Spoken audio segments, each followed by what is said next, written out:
with energy in order for all of our predictions to be true, and all of our physics to work. And that fluctuation of energy in the vacuum in quantum theory is extremely high. That means in quantum theory, when they say vacuum, they mean something not empty, but something extremely full of energy. It's called vacuum fluctuations, or vacuum energy. And it's in the order of 10 to the 94 grams per centimeter cube. And just to give the listeners an idea, 10 to the 94 grams, or 10 to the 93 to 10 to the 94 grams per centimeter cube, is more than if I took all of the stars we see in the universe, which is billions and billions of stars, and I squashed them all into a centimeter cube. I still wouldn't have the energy density of 10 to the 93 gram per centimeter cube. So it's when we're talking about the vacuum in quantum theory, we're talking about something that has extreme amount of energy. Yeah. And you could think of it as extreme amount of information. And so I started to think of this structure of the vacuum as something that is not chaotic, but it is actually very highly structured. And that, it's like an underlying geometry that creation emerges from and returns to. And the dynamics that we see in creation, like spin and electromagnetic field and all this other stuff we see, is actually just a function of the energy or the information moving from inside to outside and then back inside the system. And so right away, a torus shape emerged, which is like a donut, where the dynamics of spin and Coriolis effect would emerge going from the inside of the torus out and then back into the torus. I start to see the universe as not just an expanding universe, but as a contracting universe as well. And we just think it's expanding because we're on the expansion side. But if we were at the poles of it, it would be contracting if it's a torus. And I realized that because of Coriolis forces, there would be two toruses. So it would be like a sphere with two toruses in it, turning in the opposite direction. And when we look at the galaxy, that's exactly what we see. When we look at the plasma dynamics on the sun, that's what we see. Even the weather system on our planet produces a double torus structure. Does that suggest, though, Nassim, that there is a specific size to the universe then? Yes, it does. It says that our universe has a finite size, and that is a closed universe. And more and more data is supporting that now. Lately, data that has come from background radiation investigation has shown that our universe is most likely a torus, in fact. So there's more and more evidence that this theory is solid. Actually, there's been, at this point, hundreds of different sets of data from astrophysics to subatomic experiments that has supported the veracity and the robustness of this theory. So it's very exciting. Very interesting. Why don't we talk a little bit about this aspect of spin, or what you call the power of spin? You had this interesting, where you laid out basically, if you asked astrophysicists today why everything in our universe is spinning, there is no real answer to that. Is that correct? Yeah, that's correct. Meaning that they'll tell us, if you ask why is the Earth spinning, they'll say, well, because it's in the solar system. And the solar system and the sun is spinning. And then if you ask, well, what's making the sun spin? They'll say, oh, well, it's conserved from the galaxy.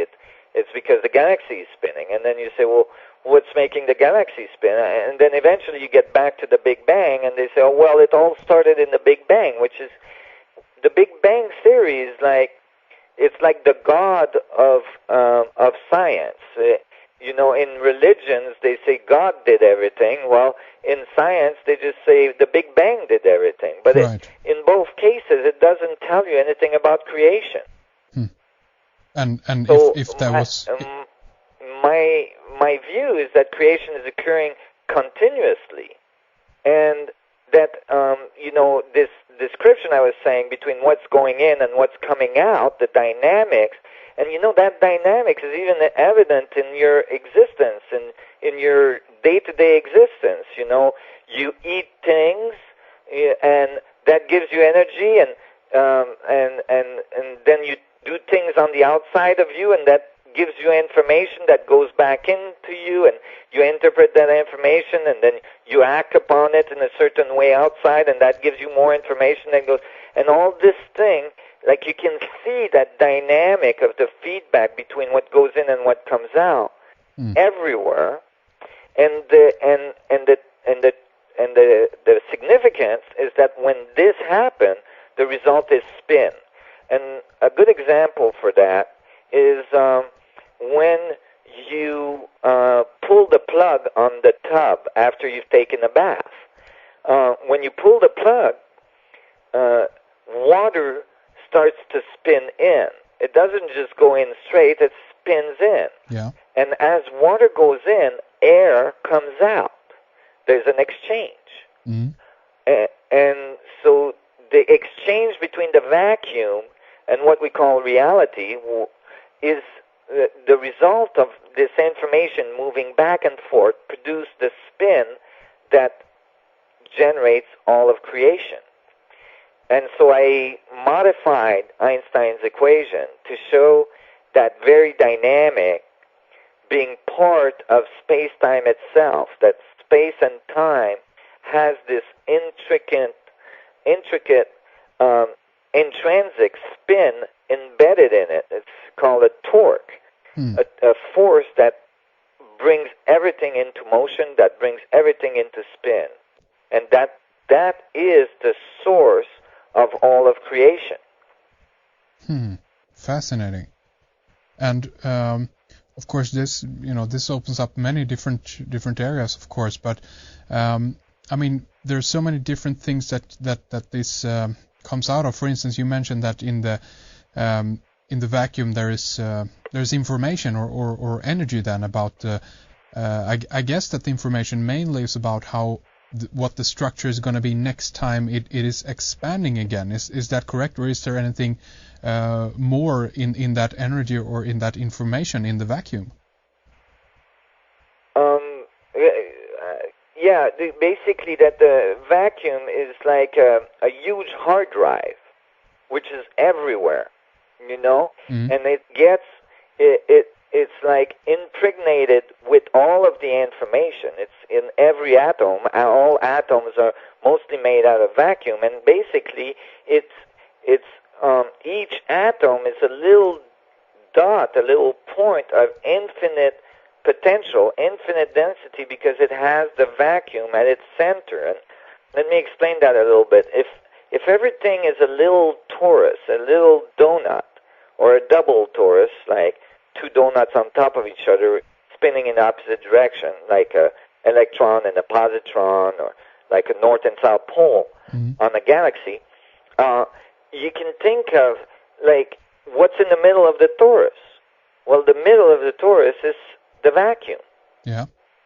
And so in the hole in the middle, basically in the vacuum, all of the information is transferred back and forth, going from the equator to the poles, back into the middle and back out, and back into the middle and back out. And on my website, I have a good animation of that. And what basically this does is that the vacuum is like this incredible, infinite potential energy. And it has all the information embedded in it, like a huge hard drive. And then when the information comes out, it's a dynamic function of the hard drive, just like your active memory or the ROM on your computer. Now it's active. Mm-hmm. And it's gathering information, and then it feeds it back to the vacuum. It feeds it back to the hard drive so that all things know where all things are and what they're doing. Right. So so that the vacuum can self-organize everything into existence.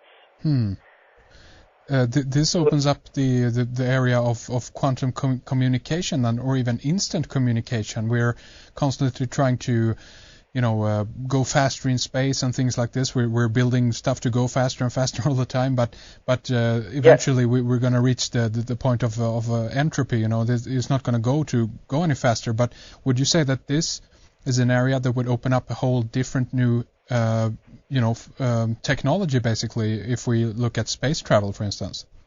Yes, this is a technology of centropy instead of a technology of entropy. Right. And so basically what I'm saying is that the laws of physics are not wrong when they talk about entropy. They're just talking about one part of the feedback. The part that expands from the center, the radiation part, is entropic. But the part that goes back to the center is the part that's centropic, the part that creates before it radiates. And all this is in a feedback. There's not just the radiation part, but there's the contraction part into creation. And so, yeah, this opens the door. First of all, it opens the door to explaining many quantum weirdnesses, like communication instantaneously along very long distances that have been proven in laboratories, and all sorts of nonlinear effects you find in quantum theory can easily be explained by the concept of a full vacuum that's exchanging between all particles. But as well, it does open the door to understanding how this energy works so that we can actually attach our technology to the will works of nature itself, the way nature works. Instead of fighting nature, work with nature, because it's highly successful at producing serious amount of energy. And so, work with nature and be part of the will works of nature and attach your technology to it, and you'll have very, very large capacity to do things that would seem like miracles today. Right, exactly. And the question here that obviously arises, scientists, they are trying to create, for instance, quantum computers that would open up the computer field, incredibly much in regards to how fast we can process information and so forth. But the problem at this point seems to be how we can access this. Is there any ideas out there, or any ideas that you have at this point on how we can tap into this or gain access to this? Yes, well, the first thing is to really start to understand how it works. You can't just go in there blindly, and so in order to access it, in order to get there, in order to reach, to be able to create a link to it, we have to be able to understand its dynamics, and understand how it works. How does it produce an atom? How does it create? And for sure, part of that understanding is going to involve spin, because everything spins into existence. So right away, you know that whatever you're going to do to try to access it is going to have to involve spin, and it's going to have to, be able to be in the right geometry so that space-time can start interacting with it, and so on. So yeah, it leads eventually to a deeper understanding of how this happens, and how we can start to play the same game to harmonize with nature in order to extract whatever we need from nature, instead of thinking of our world as lacking and as being entropic.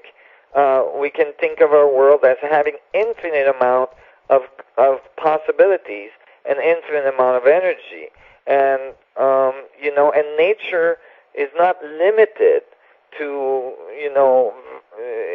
very little amount of